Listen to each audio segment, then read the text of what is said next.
anytime something is phenomenal, Steve, it's prophetic.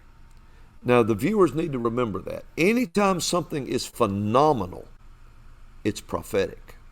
It's always prophetic, or it wouldn't be phenomenal. Something's trying to be spoken to us here. You know, it's like when that fraudulent inauguration took place. And you had, I think it was Lady Gaga, dressed like the Hunger Games, trying to tell everybody what you're about to go through. This is what it's all about. It's phenomenal. It's prophetic, everything. Okay, there was a program that came out. A lot of people said it even saved Disney. It saved them from going under. And it became phenomenal across the board. I'm going to tell you this before we close anyway, so people can see it. And the phenomenon was about a man warrior they called the Mandalorian. A lot of people have seen that. Mandalorian, that's him right there. All right, this became, and what he is he's a space age Star Wars type thing, which Star Wars was phenomenal too. We had time, I can tell you where that fit in prophecy. But so you look at that, and what he is he's a Star Wars futuristic type being, Clint Eastwood. That's what he is. He talks like him, he acts like him, he moves like him. Now, we'll get ready in a minute to show another picture, so you can come back here now. So here is the thing. So in this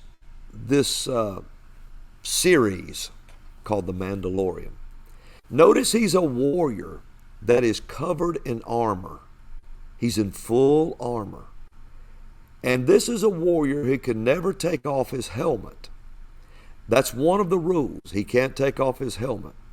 Get this, his slogan or his oath that he takes to be a Mandalorian is called, and here's something, this man was adopted into the Mandalorians. Now, yes, something to be remembered. He was taken in. Now watch this. So his slogan is this: this is the way. This is the way. And it's all about honor and integrity, called the way. The way. Really? And so he's wearing a breastplate of armor, a helmet of armor. He's girt about the loins with armor. Wow. He's wearing them all the way to his boots. Got chills. Now watch this. It introduces him in the first episode. But the second episode, something starts to be revealed to us. Now, the first episode is called The Mandalorian. The second episode is called what? The Child. It's called The Child. So now, in the second episode, this Mandalorian's a bounty hunter. He's like Clint Eastwood, in the good, the bad, and the ugly and all that. He's a bounty hunter.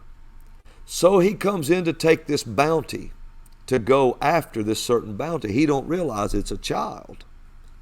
So they offer this enormous amount of money for this child, this small child. So he goes, and he's good enough. He's really good. So he gets this child, and he's bringing it back. Now, we enter into, I think, the third episode. I think we have the names of them. Yeah, the third episode is called The Sin. Now, come back to me now. So we have the Mandalorian, the child, and now the sin.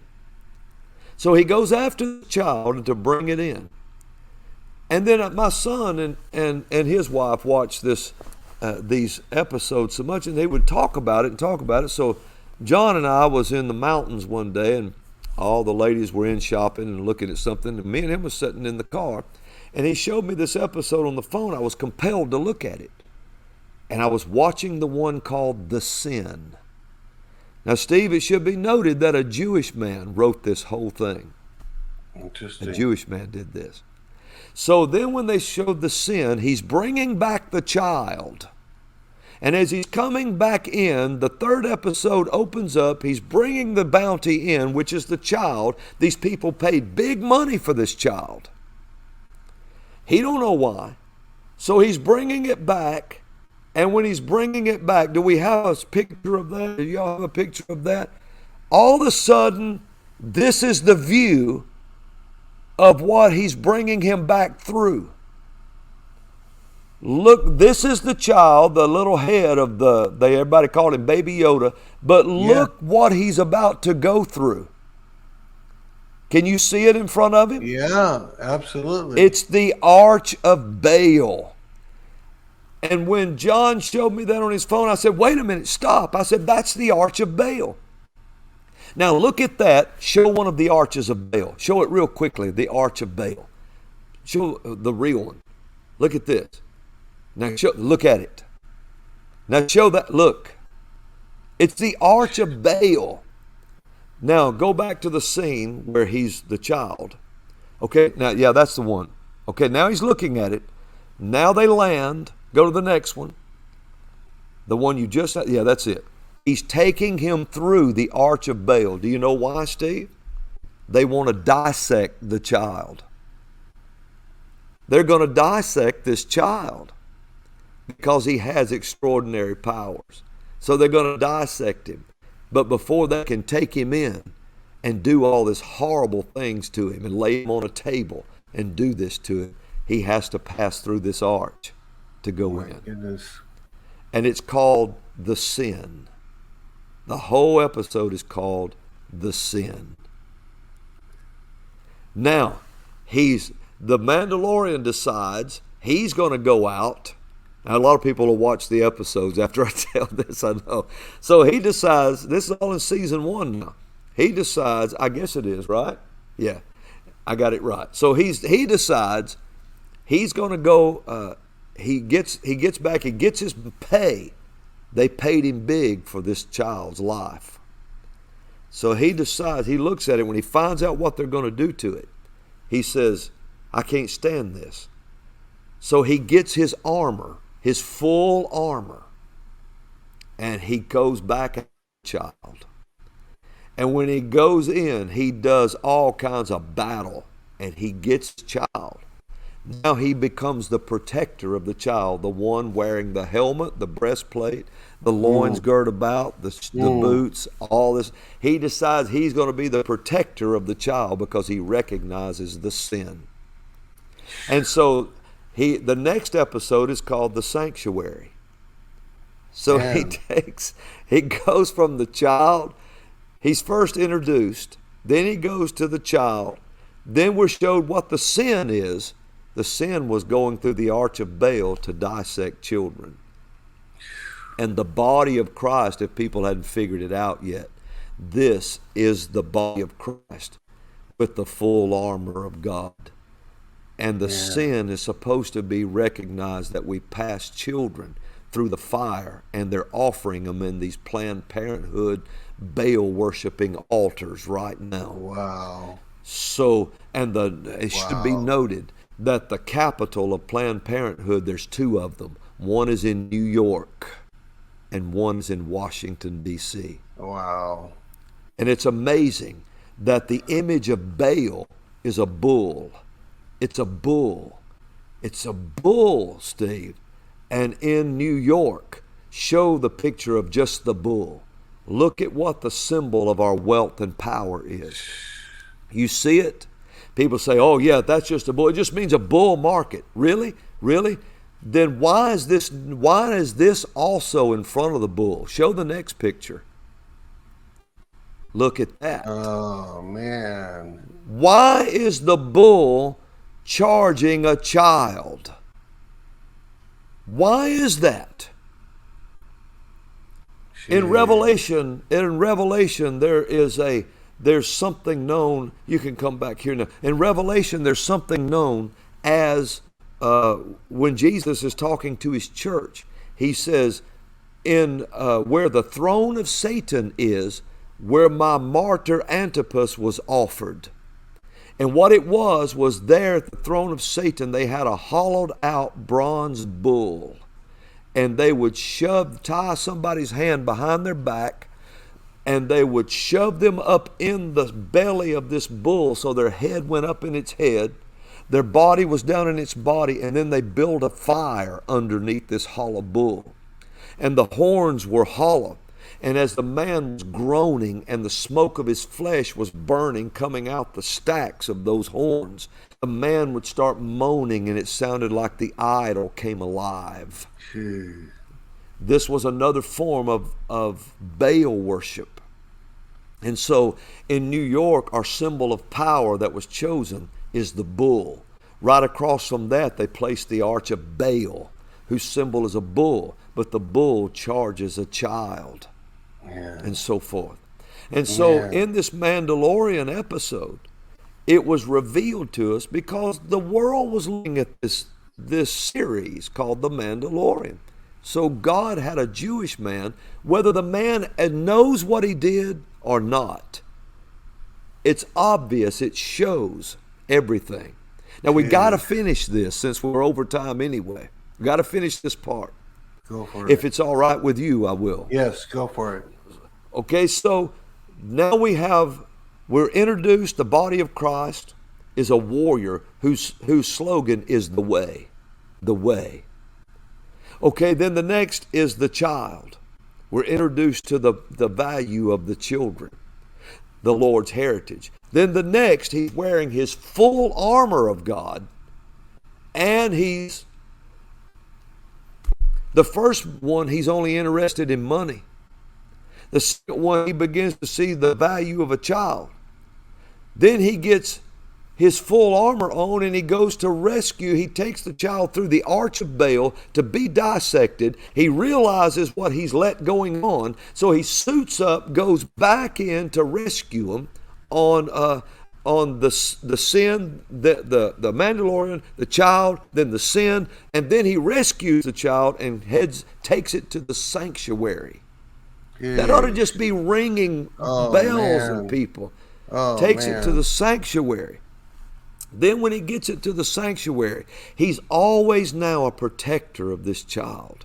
Wow. Now he is one valiant warrior. Now you just have to see the series to see how good he is. He's really good. And he has these weapons he fights with in this full armor. Now I'm just going to cut it short. You can go through it and you can see the evil forces that are after this child. The whole thing, Steve, is about this child. That's all it's about. Killing this child. And the child is supposed to be 50 years old, but in his species, 50 is very young, like a tiny child. And so 50 is Jubilee. And so it's attacking freedom, trying to destroy freedom. And so here it comes. And it gets down to the end of it. And you got to see this. It gets to the very end of it, of what he does with this child. I don't know what season this is. Is it 1 or 2? Where it comes down to the very last one. In season 2. So I'm just jumping way ahead because we're out of time. So and I don't want to go through all the names, but I will tell you something. So he gets down to the end of it, and he's fighting these dark forces that are coming in. And the body of Christ, he's locked himself, watch this, behind doors to try to protect this child. And he's standing there with a group of just a handful of people. And these dark forces that he can't stop is beating the door down. Now he killed one of them, but he almost didn't. It was all he could do. Now there's an army up, and they're coming for the children. They're coming for that child. And all at once, he looks on the screen of this television type thing, and this aircraft arrives, and it comes flying in and lands. And he said, oh great, all this help is going to come from one of those X-fighters. But all of a sudden, out of the plane, out of this aircraft, steps this guy who's wearing a long robe and a hood.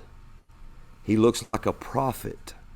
Suddenly, out of the help God sent, I'm trying to make this parallel. The help on the program that was sent to help the guy in full armor was a prophet. Wow. Suddenly, prophets are sent to help this guy protect the child. So the prophet gets out, and get this, pulls out a light saber. And he begins to wade through evil forces like they're butter. I mean, he cuts them to pieces. Cuts them to pieces. And he comes up to the door. And he's the only one standing there, this prophet with this hood.